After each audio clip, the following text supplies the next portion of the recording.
My name is Victoria Chen, and I'm 29 years old.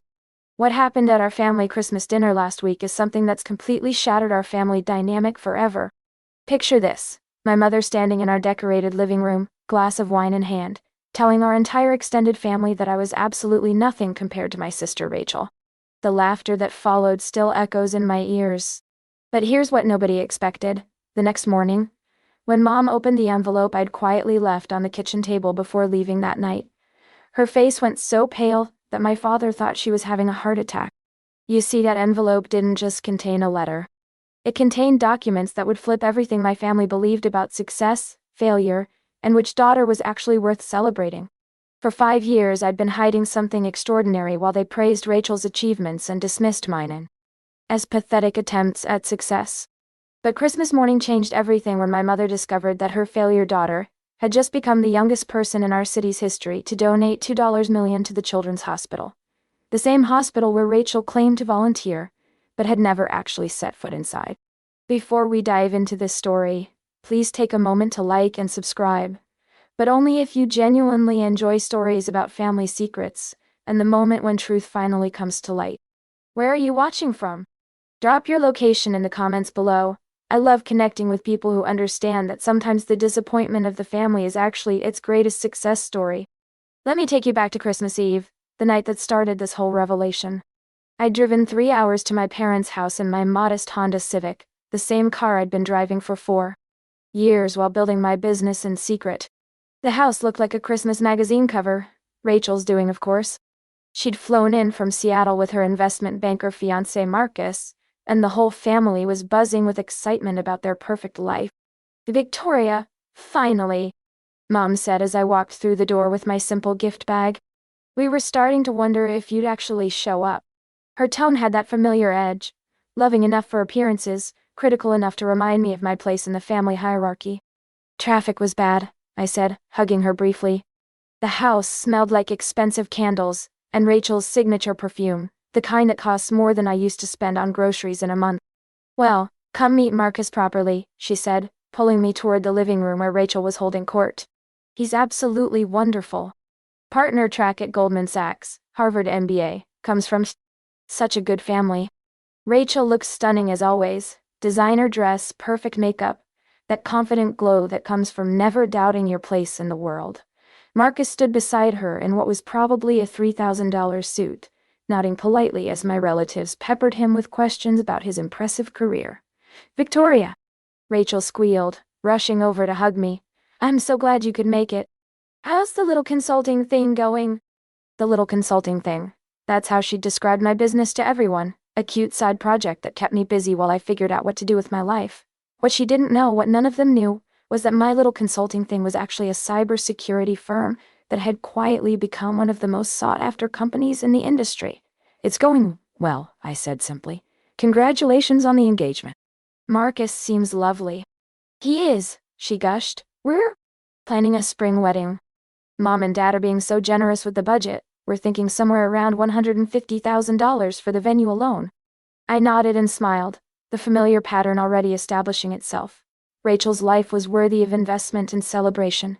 Mine was worthy of polite questions and quick subject changes. During cocktail hour, I found myself in the kitchen helping Mom with final dinner preparations, while Rachel entertained everyone with stories about her life in Seattle, her marketing job at a tech startup, her beautiful apartment that Marcus was helping her. I couldn't be prouder. "That's wonderful," I said, slicing cheese for the crackers. "His father owns a string of James Bond hotels. They're talking about starting a family right after the wedding." She paused, giving me that look I knew all too well. "Any prospects on the dating front? I'm focusing on work right now." She sighed dramatically. "You know, at some point you have to prioritize finding someone. You can't just work all the time. Look at Rachel, she managed to build a career and find love."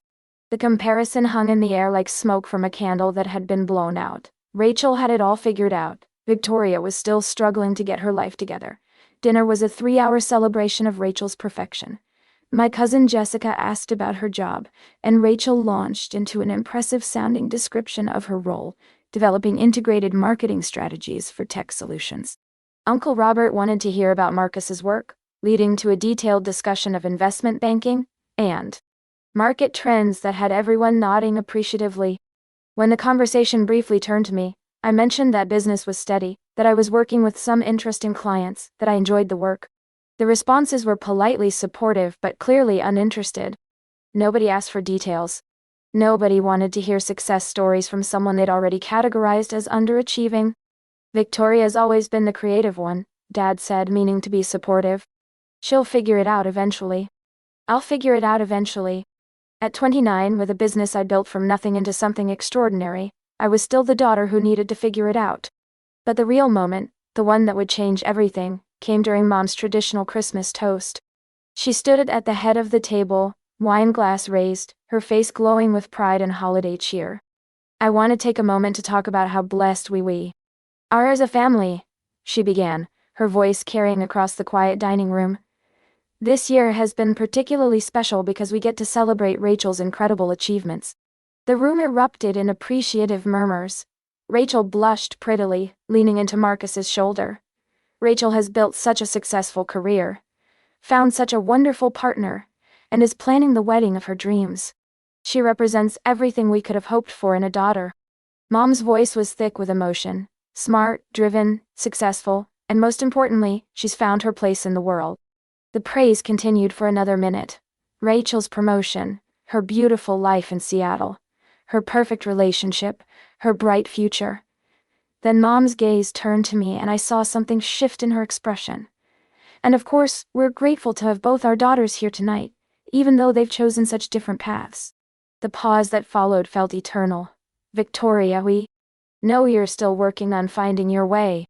We appreciate that you keep trying, even if you haven't quite figured out what you want to be when you grow up. The laughter that followed wasn't cruel. It was the kind of gentle family teasing that's supposed to be loving. But combined with her next words, it became something much sharper. The truth is, Mom continued, looking directly at me with what she probably thought was motherly wisdom. Victoria has never really understood what success looks like. Rachel sets goals and achieves them. Victoria is still searching. And that's okay. Not everyone can be high achievers like Rachel. Some people just need more time to find their purpose. The room had gone completely silent. Even the gentle Christmas music seemed to fade into the background. I mean, let's be honest, Mom said with a laugh that cut right through me. Victoria is absolutely nothing compared to Rachel when it comes to accomplishment and drive. But that doesn't mean we love her any less. Nothing compared to Rachel. The words landed like a physical blow, but I kept my expression neutral. Around the table, family members shifted uncomfortably. A few people stared into their wine glasses. Marcus looked genuinely mortified. Rachel, to her credit, looked uncomfortable too. Mom, that's not really. Oh, it's fine. Mom waved her off. Victoria knows what I mean. Different people have different capabilities. There's no shame in being ordinary. I sat there for another hour, smiling and nodding through dessert and gift exchanges, acting like my mother hadn't just publicly declared me worthless in front of our entire extended family. When people tried to change the subject, or offer me sympathetic looks, I deflected with gracious responses and questions about their own lives. But inside, something had crystallized. For 5 years I'd been protecting my parents from the truth about my success, allowing them to worry about my finances, letting them assume I was struggling. I'd told myself it was humility, that I didn't need their validation, that my work should speak for itself. But sitting there, listening to my mother compare me to nothing, I realized I'd actually been protecting their feelings. Protecting them from the knowledge that their failure daughter had built something extraordinary, while their success daughter was living a carefully curated illusion. Because what nobody at that table knew, Rachel's marketing director title was for a startup with 12 employees that was hemorrhaging money. Her beautiful Seattle apartment was actually Marcus's apartment. She'd been unemployed for 6 months after her company folded. And Marcus, the successful investment banker? He was an associate at a small firm, not a partner at Goldman Sachs. That detail had gotten exaggerated somewhere along the way, and Rachel had never corrected it. Meanwhile, my little consulting thing was a cybersecurity firm with 47 employees, annual revenue of $23 and clients that included 3 Fortune 500 companies. The modest Honda Civic I'd driven to dinner? I owned it outright, along with a house I'd paid cash for, an investment portfolio worth 820 million, and enough liquid assets to retire tomorrow if I wanted to.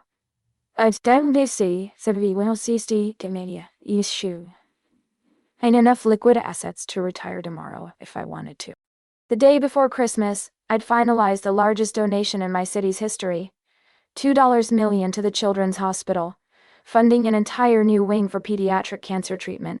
The same hospital where Rachel claimed to volunteer, though I'd discovered through my connections there that she'd never actually followed through on her application. After dinner, while everyone gathered in the living room for more wine and conversation, I quietly slipped into the kitchen and wrote a letter. Not an angry letter. Anger would have made this about emotion rather than facts. Instead, I wrote a clear, concise explanation of who I actually was and what I'd actually built. I attached copies of news articles about my donation, financial documents showing my company's valuation, and a letter of recommendation from the mayor thanking me for my contributions to the city's economic development. I also included a printout of the Children's Hospital volunteer database, showing Rachel's incomplete application from 8 months ago. I sealed everything in a manila envelope and left it on the kitchen table where Mom would find it in the morning. Then I said my goodbyes, claiming I needed to get back early for a work commitment. "Of course you do," Mom said, hugging me at the door. "Always working. I hope someday you find something that really fulfills you like Rachel has." I drove home. Through the quiet Christmas Eve streets, my phone buzzing with texts from cousins and aunts who'd been horrified by Mom's toast. "That was out of line," Jessica wrote. "You handled that with such grace," from Aunt Sarah. "Your mom was drunk and said things she didn't mean," from Uncle Robert. But I knew she did mean it. The wine had just given her permission to say what she'd always thought. Christmas morning came early for me, not because of gifts or traditions, but because my phone started ringing at 6:47 a.m. It was Mom, and she was crying. "Victoria, I found your envelope. Is this real? Did you really?" "Oh, yes, Mom. It's all real. The hospital donation, $2 million? From you? From my company's charitable foundation? Yes. And these financial statements. Your business is worth $30 million. The valuation fluctuates, but that's the current estimate, yes." The silence stretched. So long I thought the call had dropped. Finally, her voice came through, smaller than I'd ever heard it. "Why didn't you tell us?" "I tried to, for years. But every time I mentioned business success, you changed the subject to Rachel's achievements. Every time I tried to share good news, you minimized it or assumed I was exaggerating. Eventually, I stopped trying. But Victoria, this is... I'm what? Mom?" Another long pause. "You're extraordinary. This is extraordinary. I don't understand how we didn't know. Because you didn't want to know, because it was easier to believe that Rachel was the success story and I was the work in progress. The things I said last night, oh God, Victoria, the things I said." I could hear Dad in the background, asking what was wrong. I could hear papers rustling as she showed him the documents. I could hear his sharp intake of breath when he saw the donation announcement. "I owe you an apology," Mom said finally. A massive, massive apology. What I said last night was cruel and wrong, and based on assumptions that were completely false. It was based on assumptions you never questioned, I corrected gently. Because questioning them would have required actually paying attention to my life instead of just comparing it to Rachel's. "Your sister. Does she know about any of this?" "No. And neither did Marcus apparently, since he spent dinner inflating his own credentials. He's an associate at a small investment firm, not a partner at Goldman Sachs. Rachel's been unemployed for 6 months since her startup collapsed. The Seattle apartment belongs to Marcus." I heard Mom gasp. "How do you know all this?" "Because I pay attention to the people I care about, even when they don't pay attention to me. And because in my line of work, I've learned to verify information instead of just accepting what people choose to present." The conversation continued for another 30 minutes. Mom cried, apologized, asked question after question about my business, my success, my life. She wanted to know why I'd hidden it, why I'd let them worry about my finances, why I'd never corrected their assumptions. "Because I wanted you to be proud of me for who I was, not what I'd earned." I told her, but it became clear that wasn't going to happen. "We are proud of you. We've always been proud of you." "Mom, Last night you told our entire family that I was nothing compared to Rachel. You said I had no accomplishment or drive. You called me ordinary and said I needed to figure out what I wanted to be when I grew up. The silence that followed was deafening. I was wrong, she whispered finally. I was so completely wrong. 2 hours later she called again.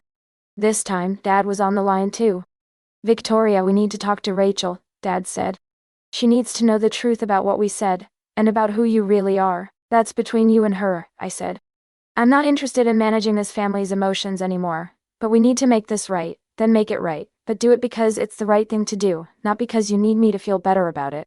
The family group chat exploded over the next few days. Rachel was devastated when she learned about Mom's toast, and even more shocked when she discovered the truth about my success. Marcus, it turned out, was mortified that his credentials had been inflated and insisted on setting the record straight with everyone. But the most interesting response came from my extended family. Suddenly, everyone wanted to share stories about times they'd suspected I was doing better than I let on. Cousin Jessica remembered me casually mentioning a big contract that I'd downplayed. Uncle Robert recalled seeing my company mentioned in a business journal. And Sarah remembered me deflecting questions about my work with vague answers that suggested I was hiding something significant. We all kind of wondered, Jessica admitted during a family video call. But your parents were so focused on Rachel's story that questioning it felt rude. 3 weeks later, I received an invitation to speak at a conference about women in cybersecurity. The topic, Building Success in Plain Sight, Why Some Entrepreneurs Choose Stealth Mode. It was a chance to share my story with an audience that would understand the complex dynamics of family expectations and personal achievement. But the real validation came from an unexpected source. The Children's Hospital sent me a photo from the groundbreaking ceremony for the new pediatric cancer wing. There was a plaque with my name on it, and underneath, a quote I'd included with my donation, for all the children whose potential goes unseen until the moment they choose to shine. My relationship with my parents is slowly rebuilding. They're learning to ask about my work with genuine interest instead of perfunctory politeness.